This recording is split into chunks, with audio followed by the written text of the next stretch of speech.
In 2016, the world was shaken by a series of enigmatic satellite images from NASA and Google Earth that spread like wildfire across the internet amidst the frozen desolation of Antarctica's Ellsworth ice desert. Three colossal triangular structures stood stark against the endless white expanse of ice.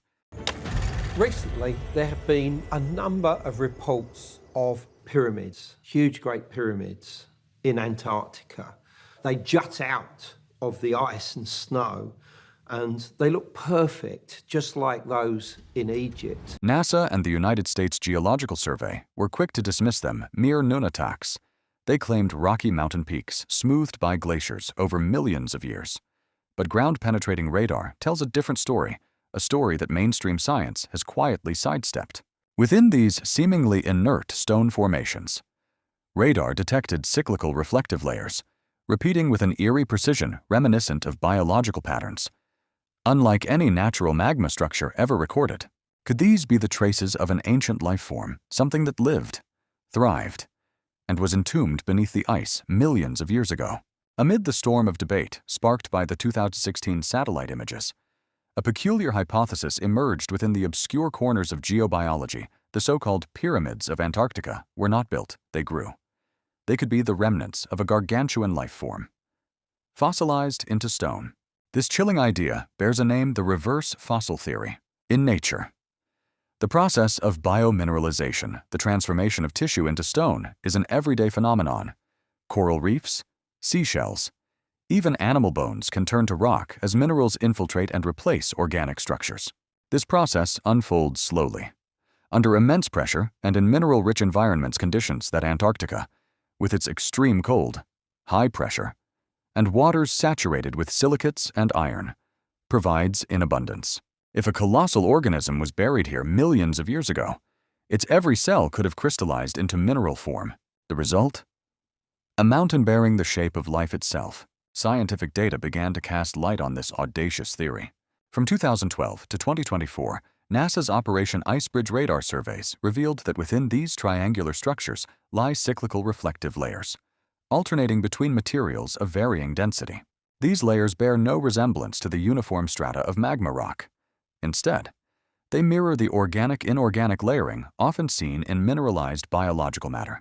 In 2019, at Dome Sea Station, scientists uncovered mineralized proteins and microbial DNA in ice cores, proving that biological tissue can endure in such frigid extremes. By 2024, Concordia Station reported anomalous nitrogen isotope ratios N15 to N14, familiar markers of organic decay. These findings alone don't confirm the presence of a massive animal organism, but they raise a question geology cannot yet answer. Why do biochemical signals persist deep within ice, long thought to be sterile? From orbit, Sentinel-1 and Landsat-8 imagery revealed something even more perplexing: symmetrical striations running along the flanks of these icy rock formations, parallel and repeating with the precision of veins in muscle tissue. When AI processed the 2025 GRACE-FO gravity data, it detected a low-density band stretching along the central axis of the pyramid structures. The algorithm labeled it spinal symmetry, a chilling term evoking a backbone. If this is merely a geological phenomenon, why does stone exhibit the characteristics of biological tissue?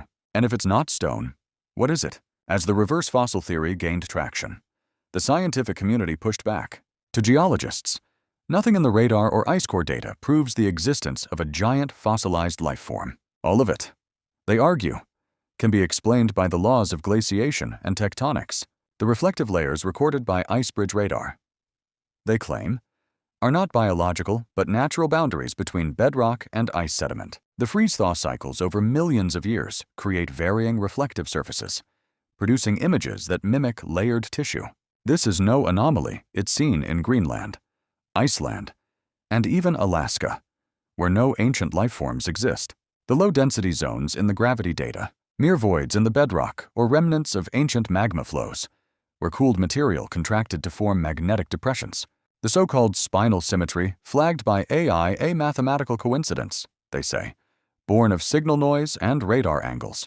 Science sees no spine, only eroded strata. As for the organic traces in the Dome Sea and Concordia ice cores, microbiologists argue these are not multicellular organisms, but ancient bacteria trapped in the ice.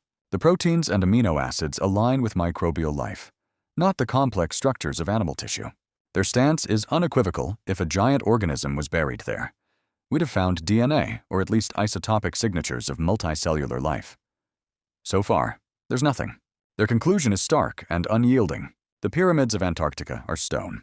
No evidence yet confirms a giant life form, but no probe has penetrated deep enough to reach the core where the spinal symmetry signal was detected. Beneath nearly 4 kilometers of ice, human radar has only grazed the edges, the deepest layers, where gravity data suggests a low-density spine-like structure remain an inaccessible void. Even the most advanced ground-penetrating radar carries significant margins of error. Antarctic ice is not uniform, its purity.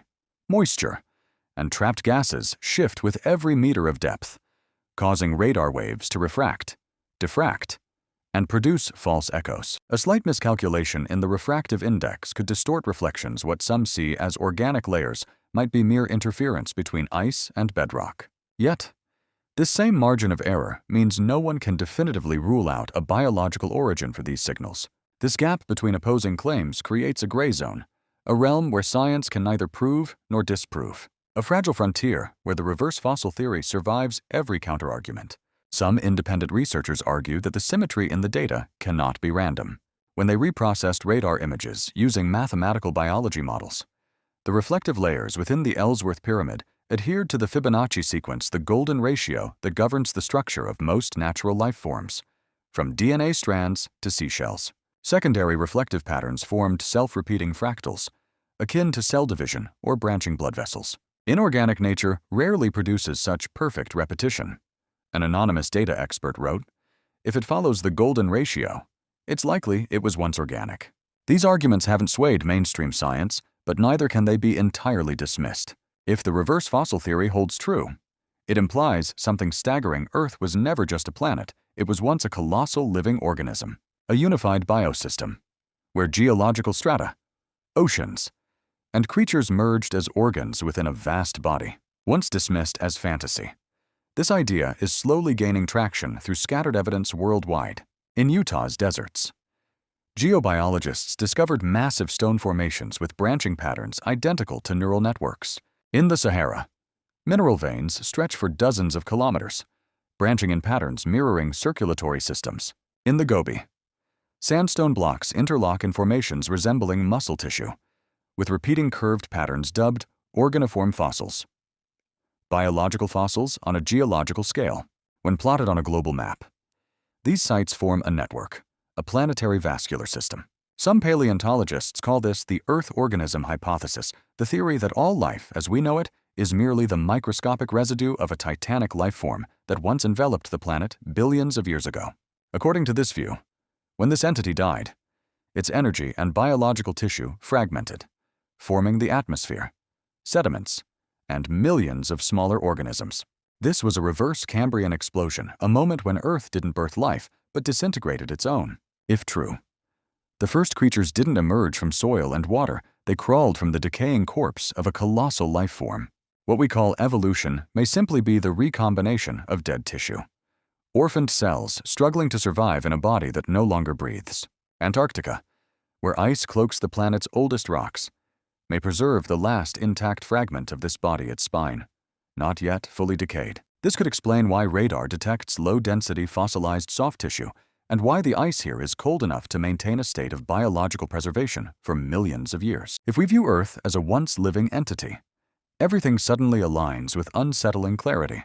Mountains are bones, oceans are blood, lightning is neural impulses, and wind the lingering breath of a world that once was. If this spine truly lies dormant beneath Antarctica, perhaps this planet isn't dead.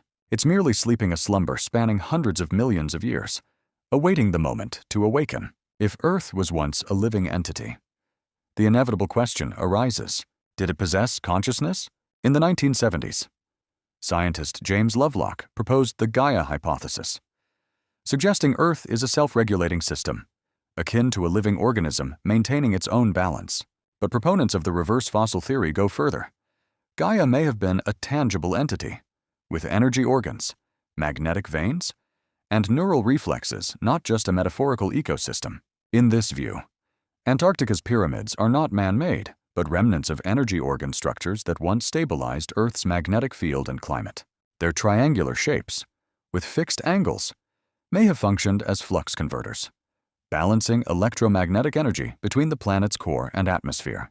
When this system was active, the planet maintained a harmonious rhythm: ice melts, storms, and earthquakes, all part of its respiratory cycle. But then, this entity died. Its energy organs were buried under ice, entering a state of hibernation for millions of years. Now, as global temperatures rise and ice melts, the casing around these organs is thawing. Some geomagnetic experts have noted something peculiar. Earth's magnetic field is weakening faster than predicted, while electromagnetic activity around Antarctica is surging signals resembling recovering energy pulses. Is this a disruption or a reboot? If this hypothesis is correct, the planet may be reactivating its biological regulatory mechanisms, like a body reviving from a prolonged coma. This would mean the melting ice isn't solely due to human activity, but part of Earth's own will to restore itself. Suddenly, everything shifts. Climate change is no longer a sign of planetary death, but the first heartbeat of life returning. Storms, magnetic shifts, continental fissures, they may be the neural reflexes of a planetary consciousness stirring awake. If this is true, every earthquake, every melting glacier, isn't a catastrophe, it's the planet breathing again. And the most terrifying question isn't whether it will awaken, but this: when it does, will humanity be seen as part of it, or merely parasites on a body reviving itself? Antarctica's ice is melting faster than any scientific model predicted. Over the past 2 decades, ice loss has tripled. Each year, trillions of tons vanish, exposing voids kilometers deep where radar detects strangely weak reflections, as if sound waves are passing through soft matter, not solid rock. Geologists call these subglacial melt channels underground water flows beneath the ice, but to those who embrace the reverse fossil theory, these are biological signals, ancient soft tissue decaying, as ice recedes from a body that has slumbered for millions of years. If true, we're not just witnessing climate change, we're observing a planetary rebirth. Every crack in the ice, every geomagnetic tremor around Antarctica, could be the first neural reflexes of a planet waking up. The weakening magnetic field, the influx of warm air to the poles, the unprecedented magnetic storms all weave into a chaotic rhythm, like the heartbeat of a colossal body rediscovering its breath. Science attributes this to carbon, to human error, to statistical margins. But if this hypothesis holds, we're witnessing something far grander, something no one dares voice aloud. Earth may be coming back to life, and when this planet truly opens its eyes, when its energy systems fully reactivate, what will become of the tiny creatures clinging to its skin? We humanity must ask, are we part of this entity, or merely parasites being shed in its revival? The question is no longer, who built the pyramids of Antarctica? The real question is this: are we merely cells in a colossal body that's beginning to stir?